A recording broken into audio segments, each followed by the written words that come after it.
अऊज़ु बिल्लाहि मिनश शैतानिर रजीम। ला हौला वला कुव्वता इल्ला बिल्लाहिल अलिय्यिल अज़ीम। बिस्मिल्लाहिर रहमानिर रहीम। अल्हम्दुलिल्लाहि रब्बिल आलमीन वस्सलातु वस्सलामु अला अशरफिल अंबियाइ वल मुरसलीन खातिमिन नबीयीन सय्यदना व मौलाना अबिल क़ासिम मुहम्मद व अला आलि बैतिहि त्तय्यिबीन अत्ताहिरीन अल मअसूमीन अल मज़लूमीन व लअनतुल्लाहि अला अअदाइ मजमईन मिन लैलतिना हाज़ी इला क़ियाम यौमिद्दीन। अम्मा बअदु फ़क़द क़ाल अल्लाहु तबारक व तआला फ़ी किताबिल मजीद व फ़ुरक़ानिल हमीद व क़ौलुहुल हक़। बिस्मिल्लाहिर रहमानिर रहीम। हुवल्लज़ी बअस फ़िल उम्मिय्यीन रसूलन मिनहुम यतलू अलैहिम आयातिहि व युज़क्कीहिम व युअल्लिमुहुमुल किताब वल हिकमह व इन कानू मिन क़ब्ल लफ़ी ज़लालिम मुबीन। सदक़ल्लाहुल अलियुल अज़ीम। बरादरान इस्लाम,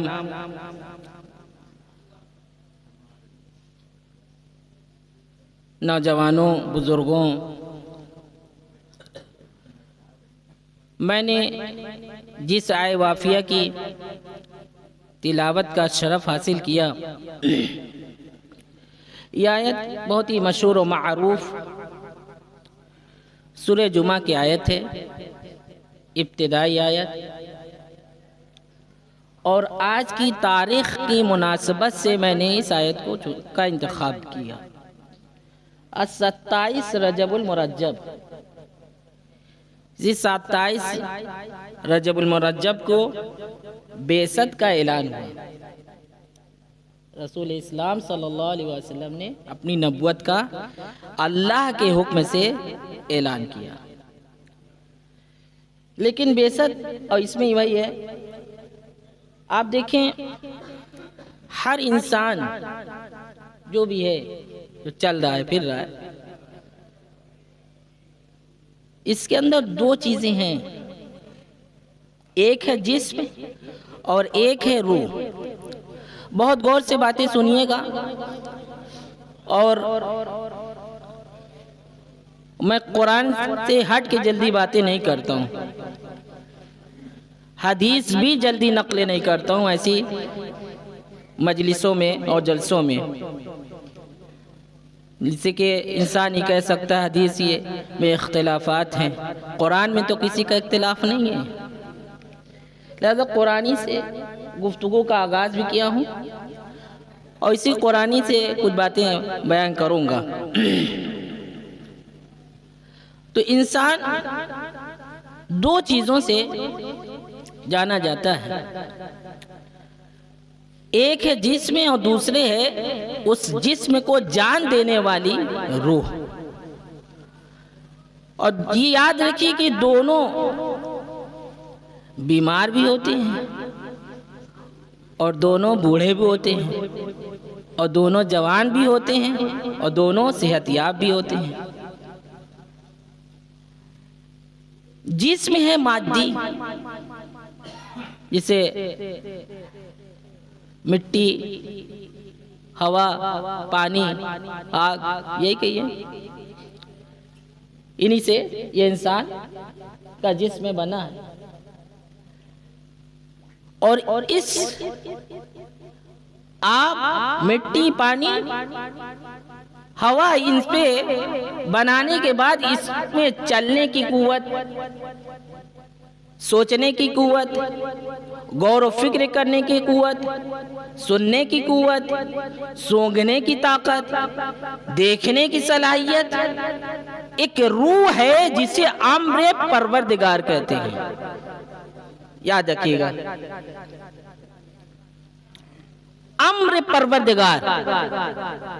पूछा गया ये रूह क्या है, तो अल्लाह ने कहा कहो इनसे ये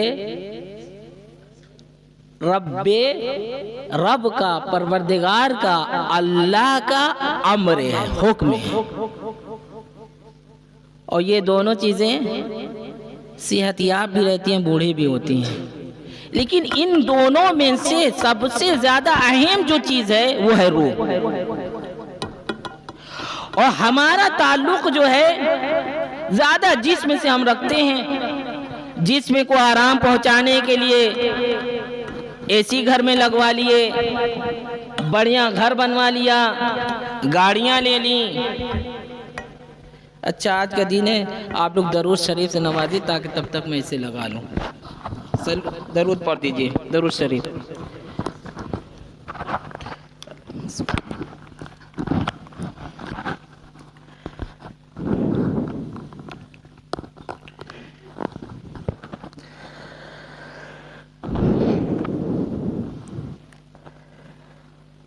दो चीजें, जिस्म, रूह। रूह के बगैर जिस्म बेकार।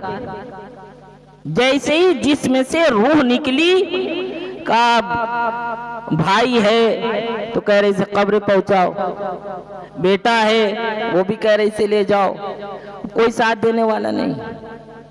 और जब तक इसमें रूह नहीं थी तब तक ये मसजूद मलाइका भी करार नहीं पाया, है ना। अल्लाह ने कहा जब मैं इसमें अपनी रूह फूंक दूं तो तुम सब सजदे में चले जाना। फसजदुल मलाइका इल्ला इब्लीस, तमाम फरिश्ते सजदे में चले गए सिवाय इब्लीस के। ये कुरान की आयत है, ये कुरान की आयत है। तो जब तक रूह नहीं थी तब तक इब्लीस बेहुरमती करता रहा, ठोकरें मारता था, जाता था तो थूक देता था, हत्ता के जनाब आदम के पुतले में हुलूल भी कर जाता था। इसीलिए वो इंसान की एक एक रगों को जानता है। और अल्लाह ने कुरान में कहा है कि ये देखो ऐ बनी आदम, और एक जगह औलाद आदम को याद किया, कहीं पे आदम और हव्वा कह रहे आदम ये तुम्हारा खुला हुआ दुश्मन है, ये बनी आदम ये तुम्हारा खुला हुआ दुश्मन है, इससे बचना। अच्छा ये बताइए अगर कोई आके हम लोगों से कहे कि मैं तुम्हारा दुश्मन हूं, आप उसके साथ रहेंगे? अल्लाह ने तो बता दिया कि इब्लीस तुम्हारा खुला हुआ दुश्मन है, तब भी ये झूठ पर झूठ बोलता चला जा रहा है, गीबत कर रहा है, बुराइयां कर रहा है ना। जो अल्लाह से दूर कर रहा था अल्लाह ने बता दिया तुम्हारा खुला हुआ दुश्मन है, लेकिन उसने कुछ ऐसे चाल चली और बुराइयों को इतनी अच्छाई में बना के पेश किया कि ये इंसान दुनिया के लौलाब में डूब गया और अपने जिस्म के साथ साथ रूह को बूढ़ा कर गया। जिसे आप कहिए ईमान, ये कई नाम दीजिए। रूह जो हमेशा साथ रहने वाली है। एक इंसान है जिसने गुनाह किया, आज के एतबार से कहिए वो इंसान जो है बॉडी बिल्डर जवान, लेकिन गुनाह पे गुनाह, गुनाह पे गुनाह, गुनाह पे गुनाह इतना किया कि जिस्म तो जवान है, रूह बूढ़ी हो गई, रूह कमजोर हो गई। अब कहीं ईमान की बात आएगी तो उसे वो समझ में नहीं आएगा। अब गुनाह को भी वो अच्छा समझेगा, गीबत को भी अच्छाई समझ के बयान करेगा, बुराई को भी अच्छाई समझेगा। यही वजह, और आज माशरे में यही हो रहा है, माशरा हमारा यही कर रहा है। अभी आप देखिएगा, अभी इस महीने के बाद ये रजब का महीना तमाम हो रहा है, फिर शाबान का आएगा, फिर रमज़ान आ जाएगा। और देखिएगा फिर रमज़ान रोज़ा का मतलब ये है कि इंसान और उसका मिजाज ठंडा होता है, लेकिन हम तो देखते हैं रोज़े में बहुत ज़्यादा गर्म होता है। इसका मतलब कि इसका जिस्म तो कवि है, रूह बूढ़ी हो चुकी है, रूह बूढ़ी हो चुकी है। मैं कुछ चीज़ें आपको और बताऊंगा कि नमाज हम पढ़ते हैं तो हमें मालूम होना चाहिए कि नमाज हमारे कबूल है कि नहीं कबूल है। सवाल है ना, माशरे में उठता है, जवान करते हैं, बुजुर्ग कहते हैं पता कर अल्लाह कबूल है कि नहीं। कर रहे हो आप, वो पता नहीं, अल्लाह को तो मालूम ही है, लेकिन तुम्हें पता होना चाहिए कि तुम्हारी नमाज कबूल है कि नहीं, रोज़ा काबिल कबूल हुआ कि नहीं हुआ, अभी बताएंगे। तो ये आयत जो मैंने पढ़ी, हुवल्लज़ी बअसा फिल उम्मीयीना रसूलन मिनहुम यतलू अलैहिम आयातिही व युज़क्कीहिम व युअल्लिमुहुमुल किताब वल हिक्मा व इन कानू मिन क़ब्लु लफ़ी ज़लालिम मुबीन। और इससे पहले शुरुआत कहाँ से हो रही है? युसब्बिहु लिल्लाहि मा फिस समावाति व मा फिल अर्दि अल मलिकिल कुद्दूसिल अज़ीज़िल हकीम। ये नहीं सूरह जुमा, यही से शुरू होता है। जो कुछ भी जमीन व आसमान में है, मा फिस समावाति व मा फिल अर्दि, जो कुछ भी जमीन व आसमान में है वो सब अल्लाह की तस्बीह करते हैं। किसकी? अल्लाह की। किस अल्लाह की? अल मलिक अल कुद्दूस अल अजीज अल हकीम। यही है ना, जो मालिक है, जो कुद्दूस है, जो अजीज है, हकीम है। यही तो मलाइका ने कहा था जब अल्लाह ने कहा था इन्नी जाइलुन फिल अर्द खलीफा, मैं रूए जमीन पर एक खलीफा बनाने वाला हूँ। तो फरिश्तों ने क्या कहा कि क्या तू ऐसे को खलीफा बनाएगा जो जमीन पर जाए, फसाद बर्पा करे, खूनरेजियां करे? हम तेरी तस्बीह करते हैं, व नुक़द्दिसु लक, और तेरी तक़दीस करते हैं। तो अल्लाह ने क्या कहा? इन्नी अअलमु मा ला तालमून, जो कुछ मैं जानता हूं तुम, जो मैं जानता हूं तुम नहीं जानते। आदम की खिलकत हो गई, सब ने सजदा कर लिया। अब अल्लाह ने कहा, अस्मा को पेश किया, फरिश्तों से कहा बताओ इनके नाम बताओ। तो फरिश्तों ने क्या कहा? परवरदिगार तूने जितना हमें सिखाया है उतना ही जानता हूं। फिर उन्हीं अस्मा को जनाब आदम के सामने पेश किया। तो जनाब आदम ने उन तमाम अस्मा को बताया। मालूम हुआ कि इल्म एक ऐसी शय है जिसकी वजह से खिलाफत मिल जाती है। इल्म को वहां रखा है। वअल्लमा आदम अस्मा कुल्लहा, और आदम को तमाम अस्मा के नाम को अल्लाह ने तालीम कर दिया था। इल्म इंसान को निजात दिला देता है, इल्म इंसान को मर्तबे तक पहुंचा देता है। इल्म खुद उसी को नहीं बल्कि उसके साथ जितने रहेंगे सबको निजात दिला देता है। लेकिन हमारा समाज, हमारा माशरा, आज का बच्चा पैदा होता है तो उसे कलमा तैयबा नहीं पढ़ाते हैं, उसे A for apple, B for bat और यही सब शुरू हो जाते हैं। ये मॉडर्न जमाना है, तरक्की याफ्ता, जिसे तुम तरक्की कह रहे हो, कुरान और रसूल अल्लाह की नजर में वो तनज़्ज़ुली है। जिसे तुम बुलंदी समझ रहे हो, अल्लाह और रसूल की नजर में वो पस्ती है। जिसे हमने बुलंदी समझा, ये मॉडल अंग्रेजी जबान में बोलेगा हमारा बच्चा, तो अरे जब पैदा हुआ था तो तुमने देखा नहीं, तो तब तो हाफिज जी या मौलवी साहब याद आ रहे थे, कोई इसे आजान कह के सुना दे कान में, है ना। यही देखो हुक्म है कि जब बच्चा हो तो उसके दाएं कान में अजान को, बाएं में इकामत को। तो ये अजान और इकामत क्या है? सबसे पहले कहा अल्लाहु अकबर। अभी बच्चा पैदा हुआ है, हम समझते थे कि कुछ समझता नहीं है, लेकिन बहुत कुछ समझ रहा है, बहुत कुछ समझ रहा है। हुक्म है कि जब आजकल के बच्चे जो पैदा होते हैं तो डांस करते हुए देखिए, वो क्यों, वजह क्या है? पेट में बच्चा है, बीबी मोबाइल लेके बैठी हुई है, जहां कुरान की आयतें सुनने पढ़ना था, सुनाना था बच्चे को, वहां गाने सुनाए जा रहे हैं, वहां ड्रामे सुनाए जा रहे हैं। तो जो सुनाओगी, जो करोगी, तो बच्चा पैदा होगा तो वैसे ही ड्रामेबाज तो होगा, है ना। हुक्म है कि जब औरत हामला हो, पेट में बच्चे हो, तो कुरान की तिलावत कसरत से करो, हमेशा पाक व साफ रहो, बावजू रहो, बतहरत रहो, ताकि इसकी उसका असर तुम्हारे बच्चे पर पड़ेगा। हम इन सब चीजों से दूर, है ना। तो हमने किस पे ध्यान दिया? जिस्म पे, माहौल पे, माशरे पे, अपनी रूह की तरफ हमने ध्यान नहीं दिया। और आलमियत उस वक्त हो जाता है जब शादियां आती हैं, जब शादियां आती हैं। इसमें कितने सब जवान हैं। ये जवान ये अपने कजन को जाते हैं खाना देने, अब वो भी कजन जो है दुपट्टा फेंके हुए, और वो मेकअप और वो, आप पूछिए तो गुनाह, ये गुनाह पे गुनाह हो रहे हैं।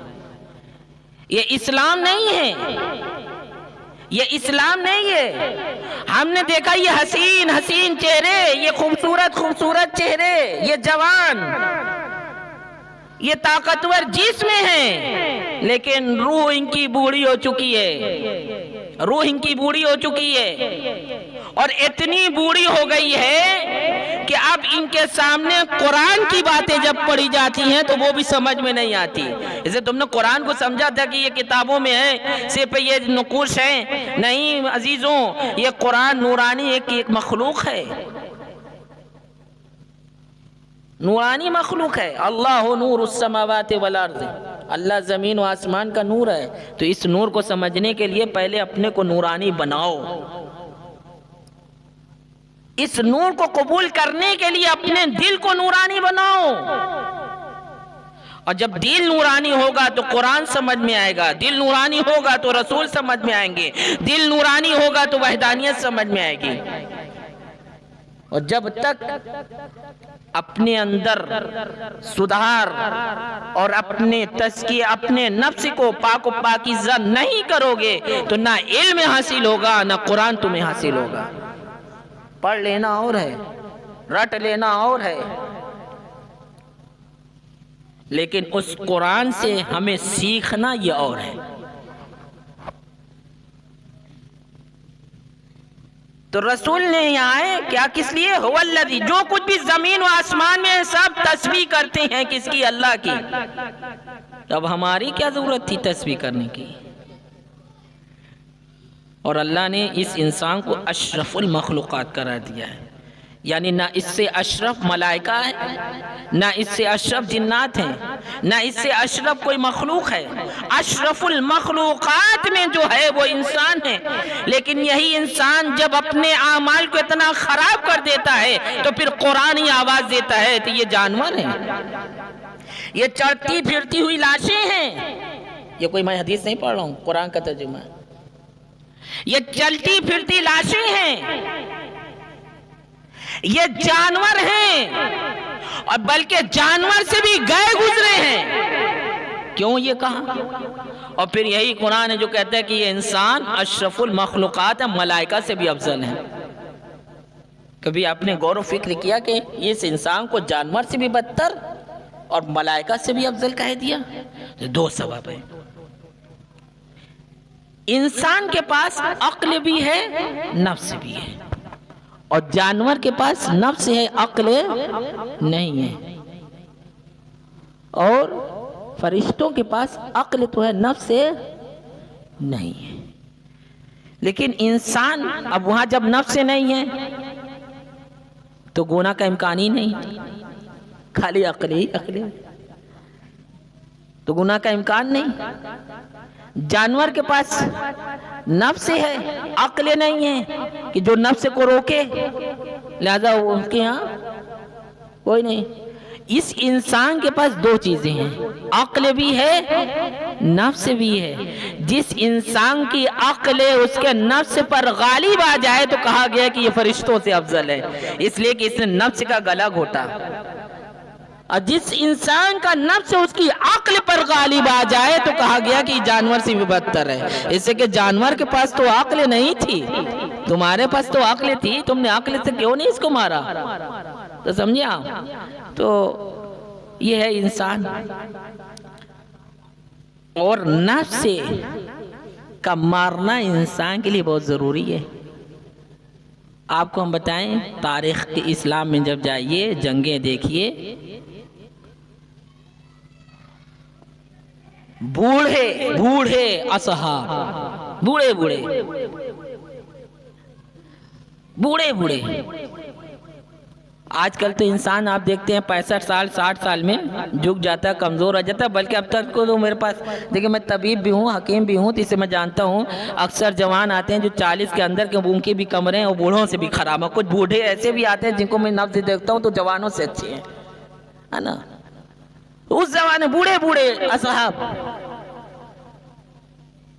लेकिन जब ईमान की बात आती थी, जंगों की बात आती थी, रूह जवान थी, तो लाखों और हजारों पर भारी नजर आए। लेकिन आज का जवान अजी यही बनारसी है ना, जो हमारी इससे थोड़ा सा ज्यादा होंगे वो जानते होंगे, जब हिंदू मुस्लिम की लड़ाई होती थी, यही बनारस था, और नारे तकबीर जहाँ बुलंद होती थी तो कुफ्फार मुशरिकीन के औरतों के हामले साकित हो जाते थे।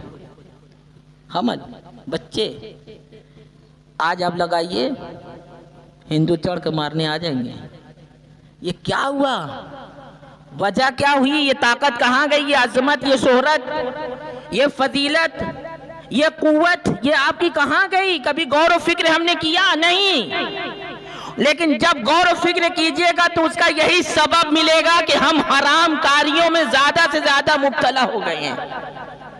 इस्लाम का दामन हमसे छूट रहा है, कुरान का दामन हमसे छूट रहा है। कुरान को हमने सिर्फ रस्म और रिवाज के तौर पर, कोई मर गया तो कुरान खानी करा दी। रमजान में खूब मजे से अपनी यहाँ सबीना करा लिया, क्या कुरान हमसे मुतालबा कर रहा है उसकी तरफ हमने गौर और फिक्र नहीं की। अल्लाह के रसूल के किरदार को, अखलाक को, सीरतों को हमने दरगुजर कर दिया। रसूल सादिकुल अमीन, सादिक थे, अमीन थे। लेकिन आज हम बाजारों में जब बैठते हैं तो झूठे नजर आते हैं, कारोबार में बैठते हैं, गद्दियों पर बैठे हैं तो झूठे नजर आते हैं। लोगों का माल लिए हुए हैं अमानत के तौर पर, जब देने की बारी आती है तो खयानत कर जाते हैं। रसूल अमीन थे, ये कहाँ है? और उसके बाद कहते हैं कि हम काली कमली पकड़ के मचल जाएंगे। बार वाह, कुरान कह रहा है कि बगैर अमल के तुम्हें जन्नत ना मिलेगी, और ये कह रहा है कि हम काली कमली पकड़ के मचल जाएंगे। रसूल अल्लाह, या रसूल अल्लाह, या रसूल अल्लाह।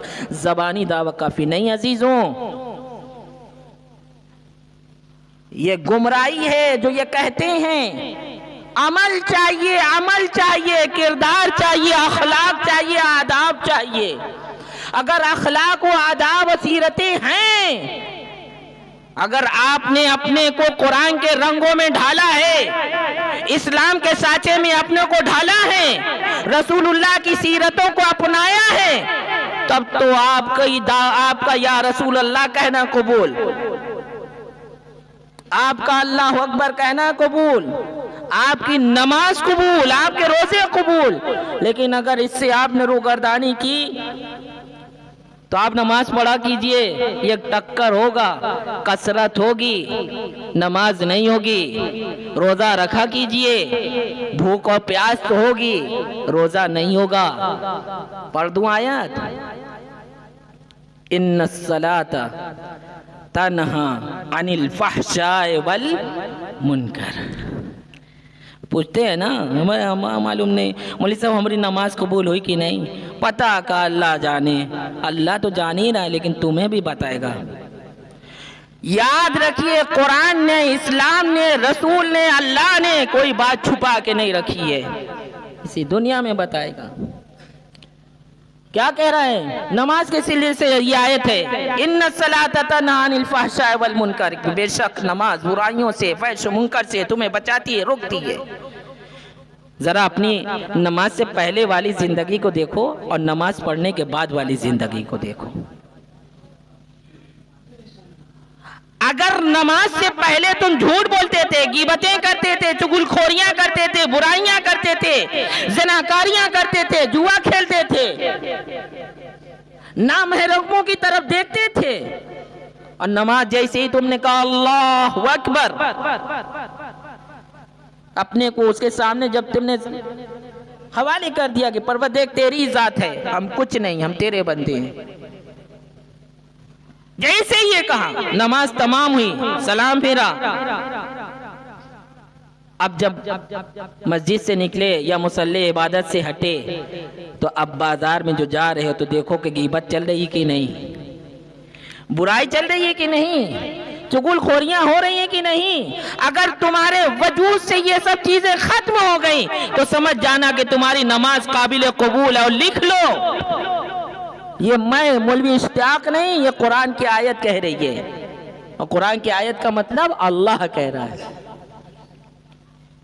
तो बुराई से याद कर लो, लिखो, इसे गट्ठी दे लो। अब मत पूछना और ये मत कहना कि हमारी नमाज मालूम नहीं कबूल हुई कि नहीं हुई। तुम अपनी नमाज और अपनी पूरी जिंदगी को देखो और उसके बाद देखो कि अगर ये बुराइयां हमसे दूर हो गई तो याद रखो तुम्हारी नमाज काबिल कबूल है। और ये काबिल कबूल, बहुत हम लोग सवाल करते हैं, सवाब सवाब सवाब सवाब, कभी सवाब समझा कि सवाब है क्या? ये कर दोगे तो इतना सवाब, ये कर लोगे तो इतना सवाब, कभी सवाब समझा कि सवाब है क्या? ये है बहुत छोटी छोटी चीजें। लेकिन आज जो मैं बता रहा हूं सब याद रखिएगा, ये सवाब है क्या?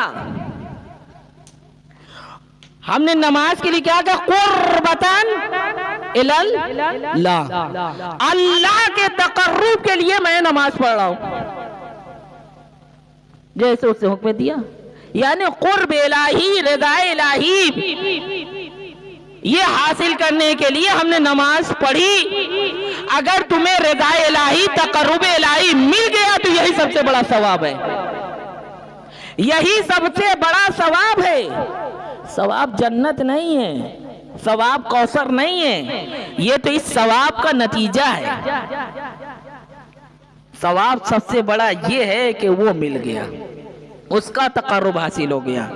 और इसको कितने खूबसूरत अंदाज से मौला इमाम हुसैन अलैहिस्सलातु वस्सलाम ने ये बात कही खाने काबा के वक्त, जब वो हज को उम्रे से तब्दील करके करबला की तरफ कूच कर रहे थे, उस वक्त ये कहा था। और वो दुआए अरफा के नाम से मौजूद है इमाम के जुमले, कि जिसे तू मिल गया उसने क्या खोया, जिसे तू मिल गया उसने क्या खोया, और जिसे तू ना मिला तो उसने क्या पाया। इसलिए कि अगर वो मिल गया तो जमीन किसकी है, कौन है मालिक? इस कायनात का कौन मालिक है? वो मालिक है। जवाहरात, शोहरत, अजमत, कौन है सबका मालिक?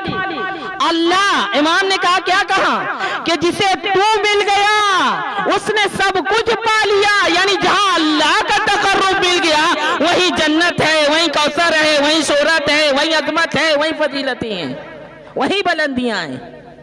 और जिससे वो ना मिला वो पा के भी का पाया, सब छोड़ के यहाँ चला जाएगा।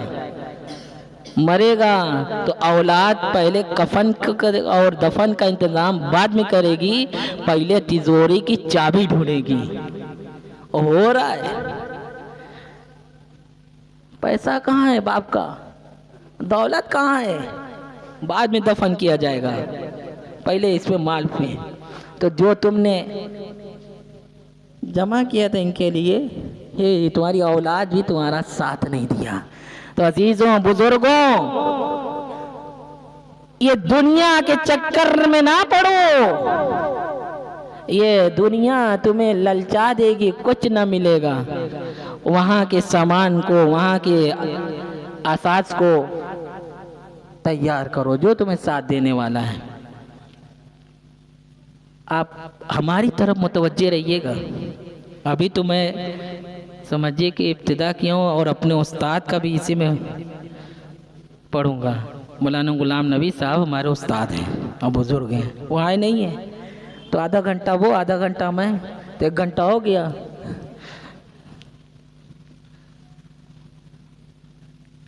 इन्ना सलात तन्हा अनिल फहशाए वल मुनकर, बेशक नमाज बुराइयों से, फहश मुनकर से रोकती है। अच्छा, ये तो नमाज की कबूलियत का पहचान बता दिया ना। अब मत पूछिएगा किसी मौलवी साहब से। यहाँ पे कम से कम जितने लोग हैं और जो मोबाइल ऑनलाइन हो रहा है, इसके जरिए से जहाँ तक मेरी आवाज़ें जा रही होंगी और जिन जिन लोग देखे हैं, कम से कम वो तो नहीं पूछेंगे, है ना। अच्छा, ये हो गया। अब आइए, रोज़ा भी आ रहा है करीब, और रोज़ा का तो महीना ही चल रहा है। रोज़ा इसमें भी रहना चाहिए, रजब और शाबान में। इसकी बड़ी अजमत है, फजीलत है। और अपने नफ्स को इसी 2 महीनों में तब पाक व पाकीज़ा कर लीजिए कि जब शहरुल्लाह में दाखिल होइए तो हकीकी मेहमान आप ही बनिए उसके। या अय्युहल्लज़ीना आमनू, आए वो लोगों जो ईमान ले आए हो, कुतिबा अलैकुमुस्सियाम, तुम्हारे पर रोजे लिख दिए गए हैं, वैसे ही जैसे तुमसे पहले वाली कौमों पे और उम्मत पे लिखे गए थे। क्यों लिखे गए, क्यों ये फर्ज किए गए? लअल्लकुम तत्तकून, शायद कि तुम मुत्तकी हो, परहेजगार। ये बताइए, झूठ बोल कर कोई मुत्तकी बन सकता है? झूठ ये गुनाहों की जड़ है। झूठ गुनाहों की जड़ है। एक शख्स इमाम जाफर सादिक अलैहिस्सलाम की खिदमत में आया और वो आके कहता है कि औला, मैं ये गुनाह करता हूँ, ये गुनाह करता हूँ, कोई एक नुस्खा बताइए कि हमसे सब गुनाह छूट जाए और वो एक काम हम कर लें। क्या तुम वादा करो कि झूठ नहीं बोलोगे? बस झूठ छोड़ दो, बस झूठ छोड़ दो, बाकी मैं तुमसे कोई मुतालबा नहीं करता हूँ। कहा, ये तो वाकया, ये बहुत आसान है, ये बहुत आसान है, छोड़ दूंगा, झूठ नहीं बोलूंगा। झूठ बोल के वादा करके चला।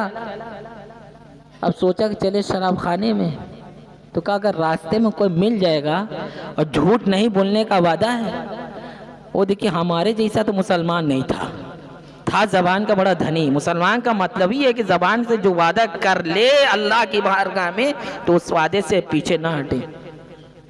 उसने वादा किया, झूठ नहीं बोलूंगा।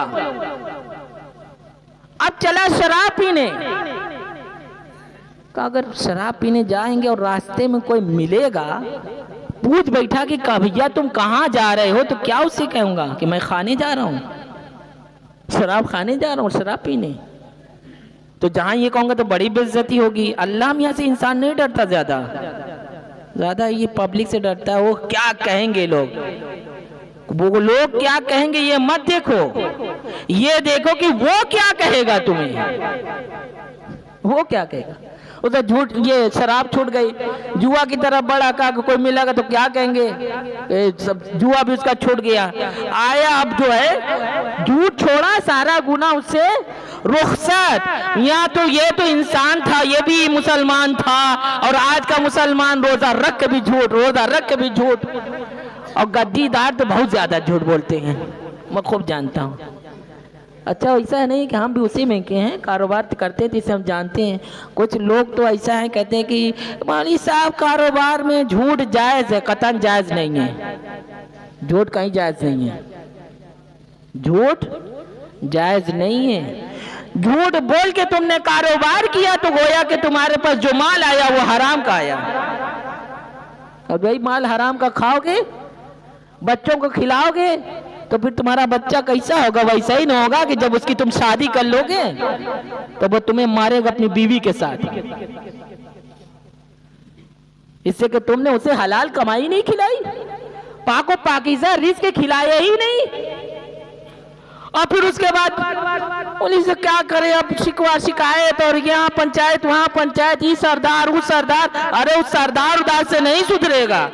तुम अपने माल को पाकीज़ा कर लेते तो ऐसी औलादी ना होती। और समझे, तो माल का पाकीज़ा करना, रिस्क का पाकीज़ा करना ये बहुत जरूरी है। इसलिए कि रिस्क का असर पड़ता है जिस्म पे, इसी से खून बनता है। और फिर यही जब इंसान गौर और फिक्र करने लगता है तो फिर खून की वो रवांगियां होती हैं। अब फिर जैसा तुम खाओगे वैसे फिक्र वैसे ही सोच हो जाएगी। लिहाजा हलाल खाओ।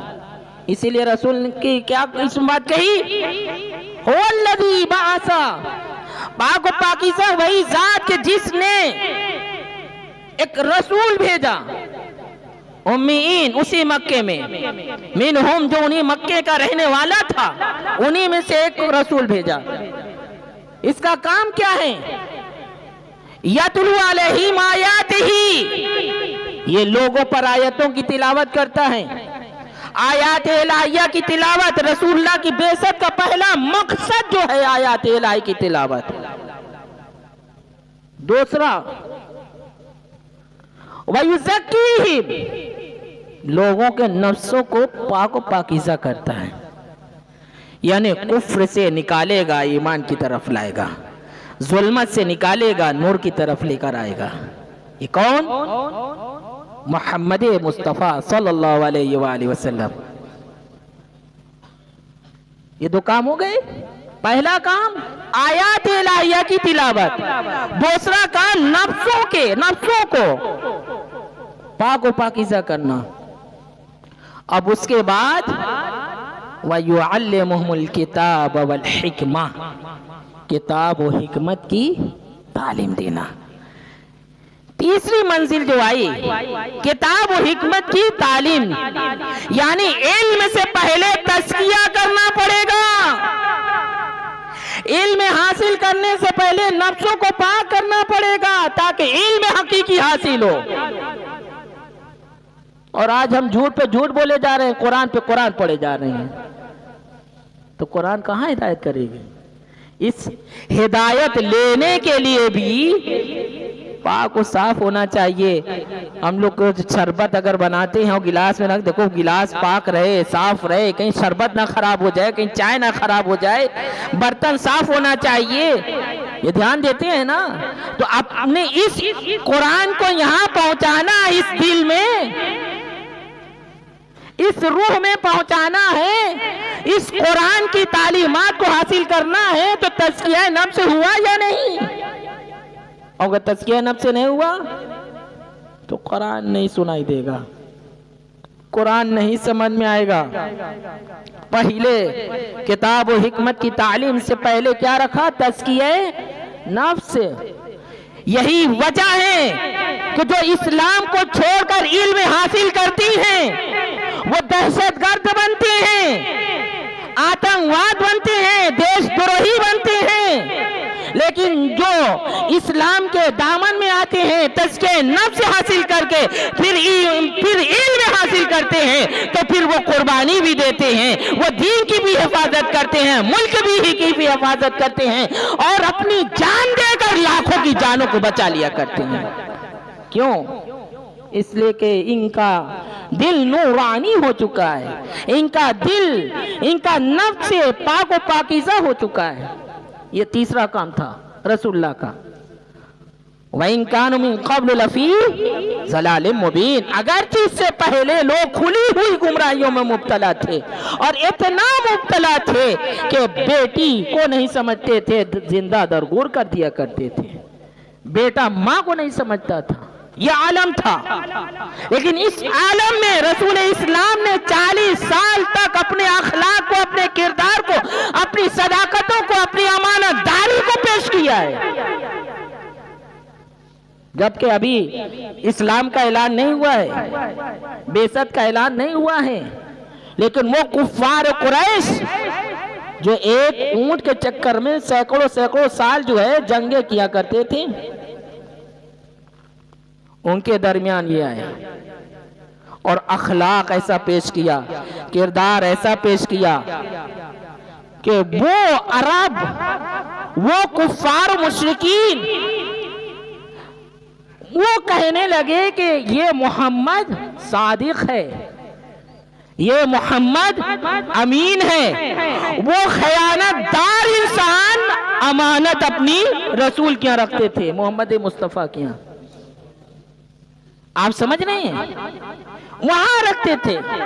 अभी ना रसूल ने अल्लाह ने अपनी रिसालत का ऐलान किया है, ना बेसत का ऐलान हुआ है, ना कुरान का ऐलान हुआ है, ना इस्लाम का ऐलान हुआ है। ये कुफ्फार हैं। और जब 40 साल तक अखलाक, किरदार, आदाब, सीरते, सदाकत, अमानतदारी, इंसानियत पूरे फैला ली और अपनी इंसानियत का, अपनी सदाकत का, अपनी अमानतदारी का कलमा जब इनसे पढ़वा लिया, तब कहा रसूलुल्लाह ने कि तुम्हें हमारी सदाकत पे यकीन है? अगर मैं ये कहूं कि इस पहाड़ी के पीछे एक फौज है जो तुम पर आकर हमला करेगी, तो तुम मानोगे? कहा बला, हाँ जरूर। कहा और वो ना हो तो कहा आपकी सदाकत पर यकीन नहीं कम होगा, बल्कि हम ये समझेंगे कि हम अंधे हो गए। पहचाने, ये अखलाक था। और यहाँ हम कारोबार करते हैं तो कहते हैं कि कारोबार में झूठ बोलना जायज। उफ ऐसे मुसलमानों पे जो ये कहते हुए टोपी और लिबास का नाम मुसलमान नहीं है, याद रखिएगा, किरदार का नाम मुसलमान है। ज़बानी दावा करने से जन्नत नहीं मिलेगी, अमल करना पड़ेगा, इताअत रसूल करनी पड़ेगी। तो इल्म हासिल कीजिए और इल्म से पहले अपने नफ्सों को पाक कीजिए और खुदा का शुक्र अदा कीजिए कि अहले बनारस वालों को ये शर्फ अल्लाह ने बख्शा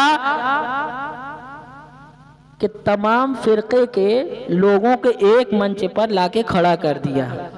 बहुत मौलियों ने गुमराह किया, ये काफिर, वो काफिर, ये मुशरिक, वो मुशरिक।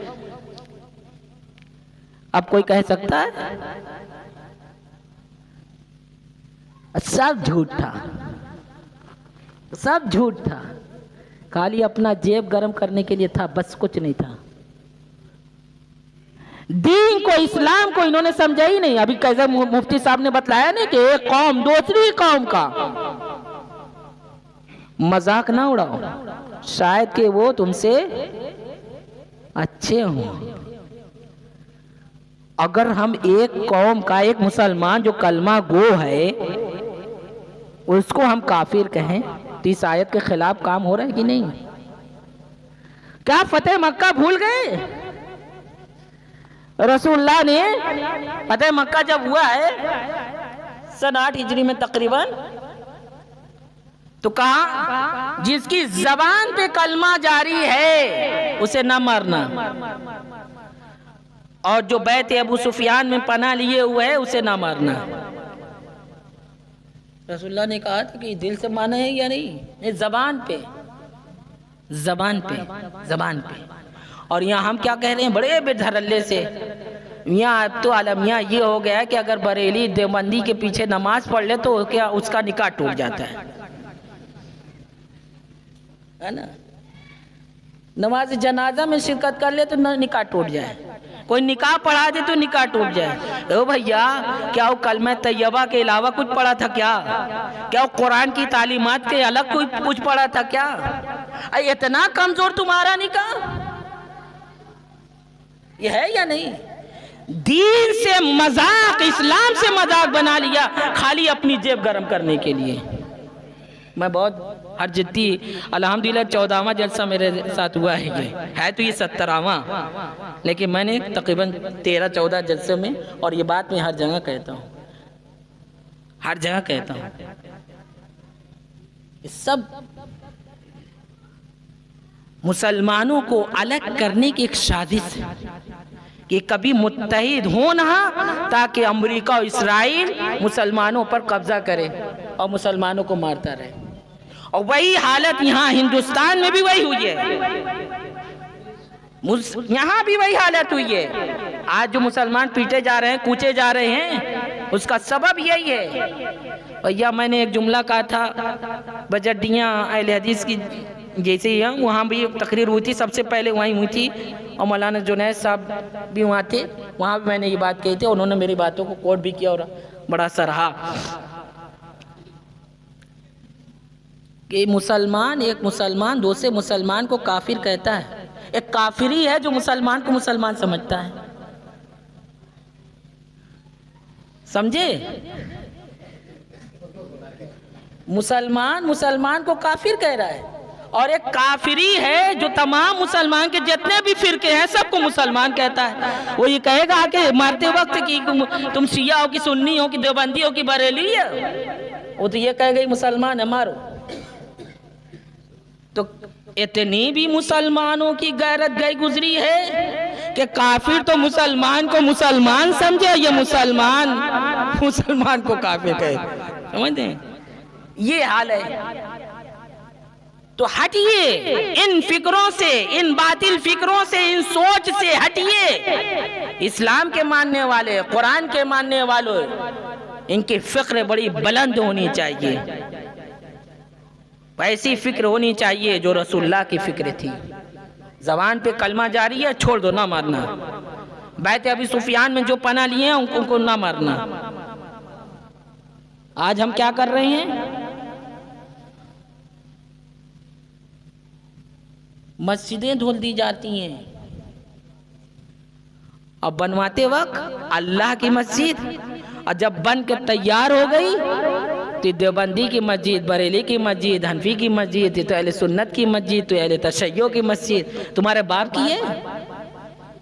बनवाते वक्त अल्लाह की मस्जिद, अल्लाह का घर बन गई, बांट दिए। अल्लाह में अभी बांट दिया तुमने। अरे चाहे तुम ऐसे पढ़ो, चाहे ऐसे पढ़ो, चाहे ऐसे पढ़ो, चाहे खोल के पढ़ो। जोर की 4 रकात फर्ज पढ़नी है तो उतनी पढ़नी है। फज्र की फर्ज जो है 2 रकात पढ़नी है तो वही पढ़नी है।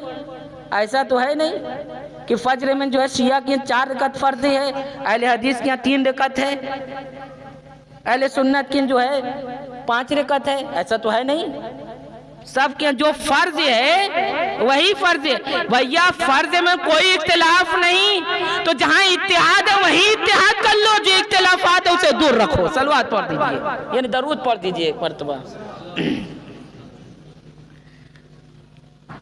ये क्या किया जाए, हम लोग के अपनी फिरकों में जो होता है दरूद बहुत ज़्यादा पढ़वाते हैं, तो उसका नाम देते हैं सलवात। तो आप दरूद शरीफ से एक नवाजी, ताकि थोड़ी सी ताकत हमें भी मिल जाए। हाँ चलिए, अल्लाहुम्मा सल्ली अला सय्यदना मुहम्मद व अल्लाहुम्मा सल्ली अला मुहम्मद व शरीफ। तो बात ही क्या हुई, वइन कानू मिन क़ब्ल लफ़ी ज़लालिम मुबीन। अगर चीज से पहले लोग खुली हुई गुमराहियों में मुबतला थे, रसूल को भेजा, मोहम्मद मुस्तफ़ा को भेजा, तो इन्होंने क्या किया? आयत इलाही की तिलावत की, नफ्सों को पाक किया, इल्म और हिकमत की तालीम दी। अगर और लोगों जो गुमराही में मुबतला थे, जुल्मत में थे, अंधेरों में थे, भटके हुए थे, उन्हें राह हिदायत पर लाए, नूर की तरफ लाए, रोशनी की तरफ लाए। तो एक बात मैंने नमाज की कबूलियत की बताई, अब एक रोजे की बता के मैं इस जलसे को मैं दुआ पे तमाम कर दूंगा। ऐ ईमान वालों, तुम पर रोजे फर्ज कर दिए गए, वैसे ही जैसे तुमसे पहले वाली कौम पे फर्ज किए गए थे। लअल्लकुम तत्तकून, शायद कि तुम मुत्तकी हो, परहेजगार। तो अब रोजे के बाद जब चांद नमूदार होगा ईद का, उस दिन अपना मुहासबा जरूर कीजिएगा कि मुत्तकी बने कि नहीं बने। अगर मुत्तकी हो गए तो समझिए कि जो हमने 1 महीने मेहनत की थी, रोजा रखा था, अल्लाह के मेहमान बने थे, हमारा रोजा काबिल कबूल है। और अगर कहीं ईद का जैसे ही चांद हुआ बाजारों में नजर आए, शराब खानों में लाइनें लग गई। ये सब मैं देखी बात बता रहा हूं। जुआ खाने के अड्डे भर गए, तो समझिएगा कि ये भूखा और प्यासा तो रहा, रोजा नहीं रखा था। ये शैतान का तो मेहमान था, अल्लाह का मेहमान नहीं था। ये होता है, यही हकीकत है। और ना यकीन हो तो ये अलईपुरा क्षेत्र, जब वहाँ से ईदगाह से नमाज पढ़ के गोलगड्डा से गुजरिएगा तो फिर देखिएगा कितने सफ़ेद टोपी और कपड़े में नजर आएंगे वो शराब खाने में। जैसे लगता है कि शैतान नहीं खोला है, ये इनकी आज़ादी हो गई है ना। तो समझ गए पहचान क्या है रोजे की कबूलियत का, तक़वा इलाही, नमाज की कबूलियत का, फहश मुनकर, बुराइयों से इंसान बचना, ये है। तो हमें क्या करना है, नफ्स को पाक करना है, नफ्स को पाक करना है। नफ्स पाक होगा तो कुरान समझ में आएगा, किताब और हिकमत समझ में आएगी। लेकिन क्या किया जाए, नफ्स ही तो पाक नहीं है, तभी तो हम अपनी मुस्लिम लड़कियों को मुस्लिम कॉलेज के बजाय गैर जगह भेजते हैं। नफ्स पाक नहीं है। और मैंने देखा है, मैं क्या बताऊं, बजडिया से जब मैं जुमा पढ़ा के इधर चला, लातारा पुल से जब चढ़ा हूं तो लड़की ने कहा पोश, और लड़का जो बाइक चला रहा है वो किसमें था, वो टीका वाला। मत गए आप, ये अलमिया हो गया है। और ये बेगैरत माँ बाप भाई, ये बेगैरत हैं। जिस घर की, मैंने कई जगह कहा, जिस घर की औरतें बेपर्दा नजर आए, इसका मतलब कि उसके घर का बाप, उसका भाई, उसका शौहर बेगैरत हो चुका है। उसका भाई, उसका बाप बेगैरत हो गया है, उसका शौहर हया और शर्म को घोट कर पी गया है, तो भी अपनी बहनों को बेपर्दा भेज रहा है। इस मिशन में भी मुत्तहिदा उलमा गामजन है, और इसने अभी इब्तिदा में कोचिंग खोलने का भी एक वो किया है, और जगह वगैरह देख ली गई है।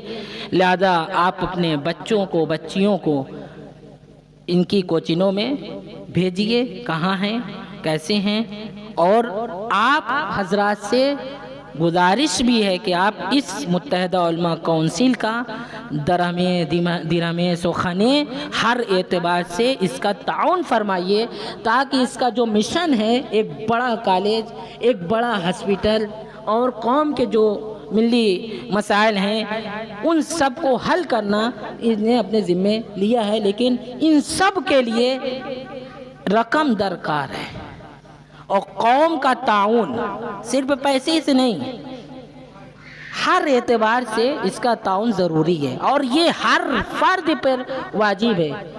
अम्र बिल मारूफ नहीं अनिल मुनकर हर एक पर है। बुराई से रोकना, नेकियों का हुक्म करना, जवान है उसके पर भी वाजिब है, बूढ़ा है उसके पर भी वाजिब है, मौलाना उनके पर भी वाजिब है, कौम कार फर्द है उसके पर भी वाजिब है, औरत है उसके पर भी वाजिब है, हर एक पर वाजिब है।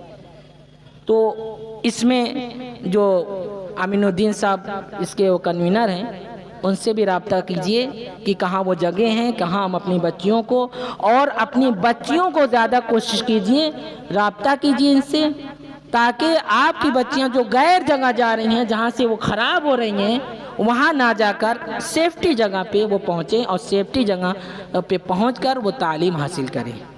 तो आपके ताउन की बहुत ज़रूरत है।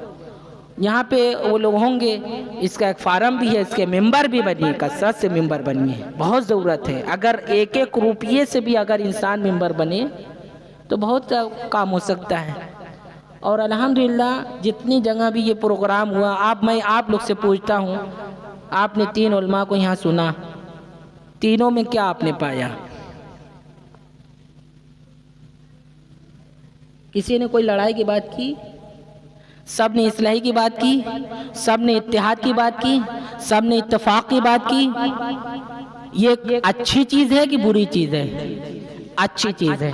तो जब उलमा मुत्तहिद हो गए तो मेरी गुजारिश ये है कि आप लोग भी सब लोग मुत्तहिद हो जाइए, कौम भी मुत्तहिद हो, उलमा भी मुत्तहिद हो, तो फिर यही बनारस होगा जहां इस्लाम नजर आएगा, और यही बनारस होगा, जन्नत तो बाद में, यही दुनिया में जन्नत देखिएगा जी, इसी दुनिया में जन्नत देखिएगा।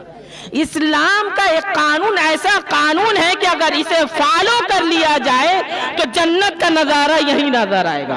आप वो हवा में जन्नत नजर आएगी, बाजारों में जन्नत नजर आएगी, घर में जन्नत नजर आएगी, यही इसी दुनिया में। भाई तो वहां मरने के बाद तो है ही है, इसी दुनिया में नजर आएगी। कब? वही जब हम मुत्तहिद हो। वो ना इत्तेफाकी बातें, अकायद की बातें दूर रखिए, जिसमें सब मुत्तहिद हैं उस पर आइए, उस पर बात कीजिए। हर जमाने में, जब रसूलुल्लाह के जमाने में मुसलमान मुत्तहिद नहीं थे, उस जमाने में भी यही था। रसूलुल्लाह से भी वो हो जाती थी बातें, या रसूलुल्लाह आपकी बात हमें नहीं समझ में आई, वह कितने तारीखें पढ़िए, तो जब उस पर नहीं होती इस पर। लेकिन जब बाहर का दुश्मन हमलावर होता था तो कहा नहीं, सब हम मुत्तहिद रहेंगे। तो ऐसे ही बनिए, आपस में जितना चाहो उतना लड़िए झगड़िए, लेकिन जब बाहर का दुश्मन आप पर हमला करने आवे तो सब एक साथ हो जाइए, और जब एक साथ हो जाइएगा तो यही हिंदुस्तान होगा जहां मुसलमान हिफाजत से रहेंगे, और यही मुसलमान होंगे जहां जैसे इस मुसलमान का इसी हिंदुस्तान में कलमा पढ़ा जाता था, आज भी पढ़ा जाने लगेगा। बस जरूरत इस बात की है कि इल्म हासिल कीजिए, अपने नफ्सों को पाक कीजिए, अखलाक पैदा कीजिए, आदाब पैदा कीजिए, मोहब्बत पैदा कीजिए, भाईचारगी पैदा कीजिए अपने दरमियान। अदावत को, कुदूरत को, हसद को, जलन को, बुराइयों को अपने वजूद से खत्म कर दीजिए। आइए इसी पे दुआ करता हूँ कि परवरदिगार आलम, तू रहमान और रहीम है, तू मालिक है, तू हाकिम है, तू मौला व आका है। परवरदिगार, हम ज़रूर गुनहगार हैं, हम अपने गुनाहों का एतराफ़ करते हैं तेरी बारगाह में। परवरदिगार, अपने फ़ज़्ल व करम से हम सब की मग़फ़िरत फरमा दे, हम सब के वालिदैन की मग़फ़िरत फरमा, हमें जो मुसलमान मरूमीन हो चुके हैं उन सब की मग़फ़िरत फरमा।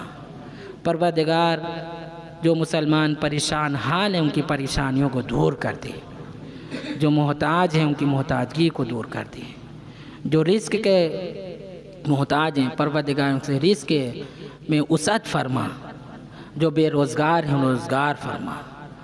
परवरदिगार, तुझे मोहम्मद व आले मोहम्मद का वास्ता इस्लाम के परचम को सरबुलंद फरमा, कुफ्र व निफाक़ शिर्क के परचम को सरनगो फरमा, अमेरिका और इसराइल को नीस्त नाबूद कर दे, फ़िलिस्तीन के मुसलमानों की और जहाँ के भी Iraq, Syria, Iran, Lebanon, Bahrain, Saudi Arabia और दुनिया के जिस कोने में भी मुसलमान हैं, इस्लाम के चाहने वाले हैं, कलमा गो हैं, परवरदिगार उन सब की इज़्ज़त व आबरू जान व माल की हिफाजत फरमा। परवरदिगार, तुझे मोहम्मद वाले मोहम्मद का वास्ता हम सब को इत्तफ़ाक़ की तौफ़ीक़ अता फरमा, अमल साले बजलाने की तौफ़ीक़ दे। परवरदिगार, इस मुख्तसर सी हमारी इबादत को अपनी बारगाह में कबूल कर ले, हम सब के बयान को सुनने को सुनाने को सबको अपनी बारगाह में दर्जे कबूलियत अता फरमा। परवरदिगार, अपनी बारगाह से हम सबको महरूम न पलटाना। परवरदिगार, तू ही मावा है, तू ही मलजा है, तेरी पनाह में हम सब हैं। परवरदिगार, हम सब की हिफाजत फरमा, दुश्मनों के शर से महफूज फरमा, आसमानी और ज़मीनी आफ़ात व बलायात से महफूज फरमा।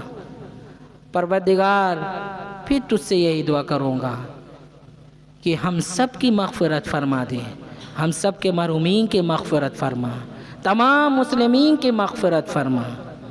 परवरदिगार, फिर यही कहूँगा कि इस हमारी इबादत को, इस बयानात को रायगा ना करार देना। परवरदिगार, इस बयानात को, इस मजलिस को, इस जलसे को अपनी बारगाह में कबूल कर ले। वाखिरु दावाना अल्हम्दुलिल्लाहि रब्बिल आलमीन। दरूद शरीफ से नवाजें ताकि हम सब की इस इबादत को दरूद के तोफ़ैल वास्ते से कबूल हो जाए। अल्लाहुम्मा सल्लि अला मुहम्मद। हाफिज़।